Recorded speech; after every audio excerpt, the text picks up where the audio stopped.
शुभ सकाळ मोर फेसबुक बंधु एवं फलोअर मानू आपण मैंने एते व्यस्त विव्रत हुंतुनि।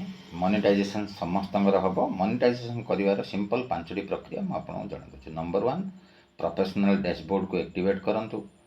नंबर 2 जिते भी आपणकर परिचित सांग मैंने अच्छा आपणकर फॉलोअर्स मैंने अच्छा को फॉलो कर लोक मान मेसेज को लाइक करूँ, मेसेज करूँ आउ भी फॉलो करूँ। आउ नेक्स्ट स्टिकर पोस्ट करंतुनी, निज आड़ू किसी ना किसी लिखिकी पोस्ट करूँ। तृतीय स्टेप रे आम कौन करवा, फेसबुक रो वीकली चैलेंज को कंप्लीट करवा। चतुर्थ पॉइंट रे कौन करवा, वीकली चैलेंज कंप्लीट कला परे सेथिरु फेसबुक आमको किसी मेसेज दोची जे एटा को आपण पर्सनल ये रे शेयर करंतु, स्टोरी रे ताको शेयर करवा एवं फेसबुक रो डायरेक्शन रे आम आगु को बढ़िया। ताहले मोनेटाइजेशन रो प्रक्रिया सरलीकरण हम, आपन को बहुत साहाय्य हम। जय हिंद।